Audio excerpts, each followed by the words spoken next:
안녕하세요. 저는 올해 82살 김영호입니다. 아내 박순자는 80살입니다. 요즘 자식들에게 생활비를 받아 사는 노인네들이라고 하면 불쌍하게 보는 시선이 있다는 걸 알고 있습니다. 하지만 저희 부부의 이야기는 조금 다릅니다. 저희는 자식들에게 월 100만 원씩 생활비를 받아 살고 있지만 그것은 저희의 선택이었고 오히려 지금 이 삶이 행복합니다. 제 인생 이야기를 들려드릴게요. 저는 젊었을 때 인쇄소를 운영했습니다. 70년대에 시작해서 90년대까지 꽤 잘 나갔죠. 당시 인쇄업은 꽤 괜찮은 사업이었습니다. 컴퓨터가 보편화되기 전이라 학교와 기업들의 인쇄물 주문이 끊이질 않았습니다. 아내는 초등학교 교사로 30년 넘게 근무했고요. 우리는 평범한 중산층 가정을 이루며 살았습니다. 3명의 자녀를 키웠는데 모두 대학까지 보내고 결혼도 시켜줬습니다. 큰아들은 의사가 되었고 작은 아들은 엔지니어로 미국에 살고 있습니다. 딸은 약사가 되어 동네에서 약국을 운영하고 있죠. 모두 제 나름대로는 괜찮게 키웠다고 생각합니다. 저희 부부의 노후 계획은 탄탄했습니다. 인쇄소가 잘 될 때 서울 강남에 작은 아파트를 구입했고 지방에 전원주택도 마련했습니다. 아내의 교직원 연금도 있었고 제 국민연금도 적지 않은 편이었습니다. 퇴직 후에는 전원주택에서 텃밭도 가꾸며 여유롭게 살 계획이었죠. 그런데 인생이란 계획대로 되지 않더군요. IMF 외환위기 때 사업이 크게 흔들렸습니다. 거래하던 업체들이 줄줄이 부도가 나면서 저희도 큰 타격을 입었죠. 그래도 버텼습니다. 하지만 디지털 인쇄 시대가 오면서 저희 같은 아날로그 인쇄소는 경쟁력을 잃어갔습니다. 결국 인쇄소를 정리하고 남은 자금으로 작은 편의점을 차렸지만 그마저도 주변에 대형 마트가 들어서면서 어려워졌습니다. 저희 부부가 65살 때였습니다. 건강도 좋지 않았고 더 이상 사업을 할 체력도 없었습니다. 그때 큰 결심을 했습니다. 서울 아파트와 지방 전원주택을 모두 팔아 자녀들에게 나눠주기로 한 것입니다. 많은 사람들이 미쳤다고 했습니다. 노후 대책은 어떻게 할 거냐? 자식들이 나중에 외면하면 어쩌려고? 이런 질문들이 쏟아졌습니다. 하지만 저희는 확신이 있었습니다. 부동산을 팔아 현금화한 돈은 세 자녀에게 균등하게 나눠줬습니다. 각각 2억 원씩이었죠. 대신 계약서를 작성했습니다. 앞으로 우리 부부가 살아있는 동안 매달 33만 원씩 생활비를 보내주고 명절 때는 함께 시간을 보내자. 계약서에는 그렇게 적었지만 실제로는 자녀들이 스스로 더 보내주겠다고 했습니다. 그래서 지금은 각자 매달 33만 원이 아닌 100만 원씩 보내주고 있습니다.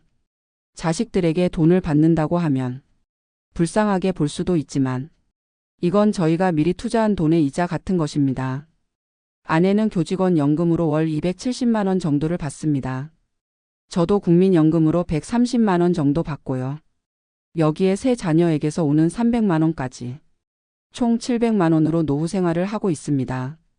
지금 저희는 서울 시내 작은 아파트를 월세로 살고 있습니다. 월세는 70만 원으로 적지 않지만 위치가 좋아 병원 가기도 편하고 딸내 약국과도 가깝습니다. 이렇게 된 계기에는 아내의 건강 문제도 있었습니다. 아내가 75살 때 허리 디스크로 수술을 받았는데 그 후 거동이 불편해졌습니다. 전원주택에서는 생활하기가 어려웠고 의료시설과 가까운 곳에 살아야 했습니다. 그래서 도시로 들어오게 되었죠. 매일 아침 저는 아내와 함께 집 근처 공원을 산책합니다. 거동이 불편해도 천천히 걷는 것이 건강에 좋다고 합니다.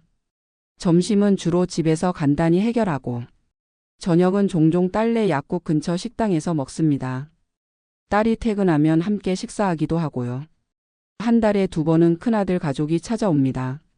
의사인 아들이 저희 건강 상태를 체크해주죠. 작은 아들은 미국에 있어서 1년에 한두 번 정도 만나지만 화상통화는 일주일에 한 번씩 꼭 합니다.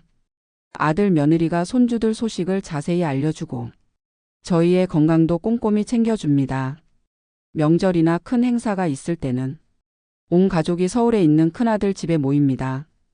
이렇게 지내다 보니 외롭지 않고 오히려 행복합니다.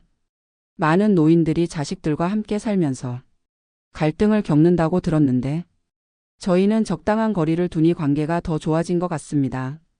물론 자녀들이 매달 보내주는 돈을 받는 것에 처음에는 마음이 편치 않았습니다. 부모가 자식에게 손을 벌리는 것 같아 자존심이 상했죠. 하지만 아내가 이렇게 말했습니다.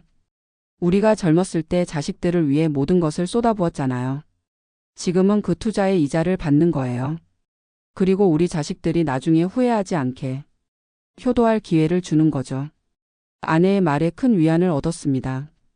실제로 자녀들은 매달 돈을 보내는 것이 부담이 아니라고 합니다.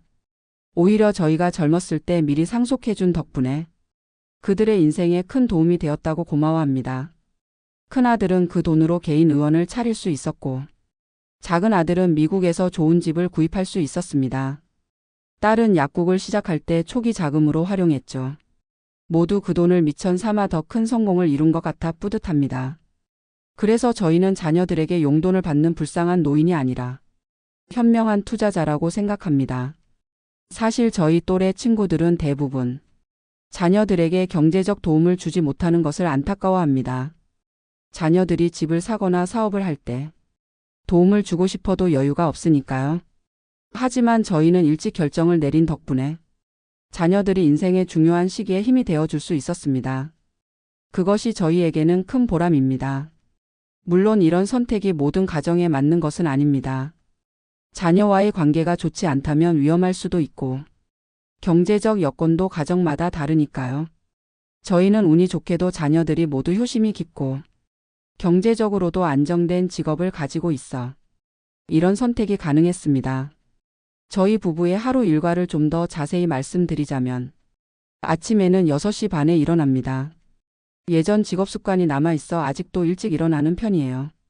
아침 식사는 간단히 미역국이나 된장국에 밥 한 공기를 먹습니다. 9시쯤 공원 산책을 다녀와서는 아내는 주로 텔레비전을 보고 저는 신문을 읽거나 동네 경로당에 갑니다. 경로당에서는 바둑이나 장기를 두며 또래 친구들과 시간을 보냅니다. 점심은 대부분 집에서 먹지만 일주일에 한두 번은 경로당에서 함께 식사합니다. 복지관에서 도시락을 가져다 주는데 꽤 맛있고 영양가도 있어요. 오후에는 아내와 함께 텔레비전을 보거나 가끔 병원에 갑니다. 나이가 들다 보니 정기검진도 많고 약을 타러 가는 일도 잦습니다. 딸이 약사지만 병원 처방전이 있어야 하니까요. 일주일에 한 번은 복지관에서 하는 노인 건강체조 교실에 참여합니다. 아내의 허리 건강에 도움이 된다고 합니다. 저녁에는 일찍 먹는 편입니다. 6시쯤 식사를 하고 8시에는 준비를 해서 9시면 잠자리에 듭니다. 주말에는 종종 자녀들이 방문합니다. 특히 큰아들 가족이 자주 오는데 초등학생인 손녀가 할아버지 할머니를 무척 좋아합니다. 함께 보드게임을 하거나 손녀가 학교에서 배운 것들을 저희에게 가르쳐 줍니다. 요즘 아이들은 정말 똑똑해서 놀랍습니다. 저희가 살면서 가장 힘들었던 시기는 아내가 허리 수술을 받은 직후였습니다. 병원비가 생각보다 많이 들었고 재활 기간도 길어서 경제적으로나 심리적으로나 부담이 컸습니다.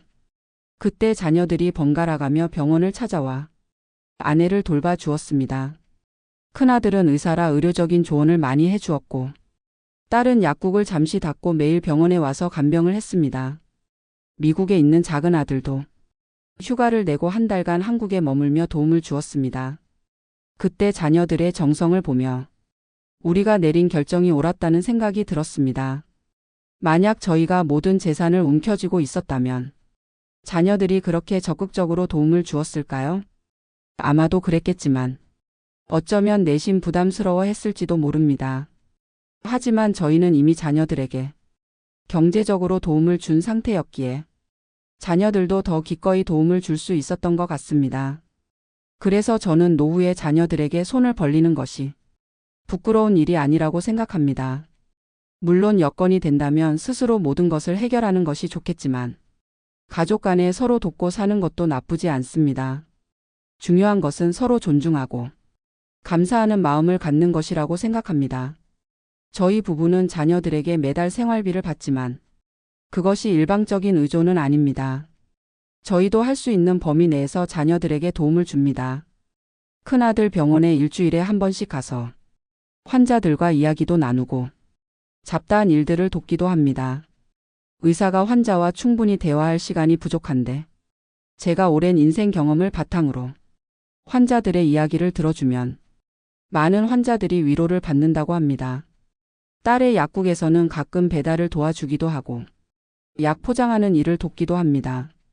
미국에 있는 작은 아들 가족이 한국에 올 때는 손주들을 돌봐주고 한국 문화를 가르쳐주는 역할을 합니다. 이렇게 서로 도움을 주고받으며 가족 간의 유대를 더 강화하고 있습니다. 최근에는 우리 또래 노인들 사이에서 디지털 기기 사용법을 배우는 것이 유행입니다. 저희도 스마트폰과 태블릿 사용법을 배워 자녀들과 영상통화도 하고 인터넷으로 뉴스도 봅니다. 특히 작은 아들 가족과는 시차 때문에 직접 통화하기 어려울 때가 많아 메시지 앱을 자주 사용합니다. 손주들이 학교에서 한 일들을 사진으로 보내주면 정말 기쁩니다. 아내는 요리 레시피를 인터넷에서 찾아 새로운 음식을 만들어 보기도 합니다. 80대에 새로운 것을 배우는 것이 쉽지는 않지만 배움을 멈추지 않으려고 노력합니다. 저희 부부는 자녀들에게 경제적으로 의존하고 있지만 정신적으로는 독립적인 생활을 유지하려고 합니다. 자녀들의 인생에 지나치게 간섭하지 않고 자신들의 삶을 존중해 줍니다. 아내는 가끔 며느리나 사위에게 조언을 하고 싶을 때가 있지만 꾹 참고 자녀들의 방식을 인정해 주려고 노력합니다. 지금은 시대가 다르니 우리 방식을 고집하지 말자 라는 것이 저희의 원칙입니다. 그럼에도 불구하고 가끔은 세대 차이를 느낄 때가 있습니다. 특히 손주들 교육 방식에서 의견 차이가 있을 때가 있죠. 저희 세대는 공부가 최우선이었지만 요즘은 다양한 경험과 창의성을 중시하는 것 같습니다. 처음에는 이해하기 어려웠지만 시간이 지나면서 그것도 나름의 장점이 있다는 것을 알게 되었습니다. 저희 부부의 한 가지 걱정은 나이가 더 들어 건강이 악화되었을 때입니다. 지금은 큰 불편 없이 생활하고 있지만 언젠가는 누군가의 도움이 필요한 시기가 올 것입니다. 그때 자녀들에게 너무 큰 부담이 되지 않을까 하는 걱정이 있습니다. 그래서 요양보험에 가입해 두었고 필요하다면 요양시설에 들어갈 생각도 하고 있습니다. 자녀들은 끝까지 직접 모시겠다고 하지만 저희는 그들의 삶에 너무 큰 짐이 되고 싶지 않습니다. 이것도 부모로서의 마지막 배려라고 생각합니다. 세상에는 다양한 노후 생활 방식이 있습니다. 어떤 분들은 끝까지 경제적 독립을 유지하며 자녀들에게 의존하지 않는 것을 자랑스럽게 생각합니다. 또 어떤 분들은 자녀들과 함께 살며 가족의 일원으로 노후를 보내기도 합니다. 저희처럼 독립적으로 살면서도 자녀들의 경제적 도움을 받는 경우도 있고요. 어떤 방식이 옳고 그르다고 할 수는 없습니다. 각자의 상황과 가족 관계에 따라 최선의 선택이 다를 수 있으니까요. 중요한 것은 서로 존중하고 이해하며 감사하는 마음을 갖는 것이라고 생각합니다. 저희 부부는 이제 남은 생을 건강하게 마무리하는 것이 목표입니다. 욕심내지 않고 현재에 감사하며 하루하루를 소중히 여기려고 합니다. 자녀들에게 부담이 되지 않게 정서적으로는 끈끈한 관계를 유지하고 싶습니다. 그리고 가능한 한 오래 건강을 유지해서 손주들이 성장하는 모습을 더 지켜보고 싶습니다. 제 이야기가 비슷한 상황에 처한 노인분들에게 작은 위로가 되었으면 합니다. 자녀들에게 경제적 도움을 받는 것이 부끄러운 일이 아니라 서로 돕고 사는 가족의 모습일 수 있습니다. 중요한 것은 그 관계가 존중과 감사로 이루어져 있는가 하는 점이죠. 저희 부부는 자녀들에게 일방적으로 의존하는 것이 아니라 과거에 저희가 도움을 주었고 지금도 가능한 범위에서 서로 돕고 있습니다. 그것이 진정한 가족의 의미가 아닐까요? 저는 이런 방식의 노후 생활에 만족하고 있습니다. 자녀들과는 적당한 거리를 유지하면서도 끈끈한 유대감을 느낍니다. 경제적으로는 그들의 도움을 받지만 그것이 일방적인 의존은 아니라고 생각합니다. 앞으로도 건강이 허락하는 한 자녀들과 손주들에게 힘이 되어주고 싶습니다. 그것이 제가 부모로서 마지막까지 할 수 있는 역할이라고 생각합니다. 긴 이야기 들어주셔서 감사합니다. 80살이 넘은 노인의 잔소리로 들어주시면 감사하겠습니다. 인생의 마지막 단계에서 가족과 함께하는 시간이 얼마나 소중한지 젊은 분들도 미리 생각해 보셨으면 합니다. 건강하시고 행복하세요. 감사합니다.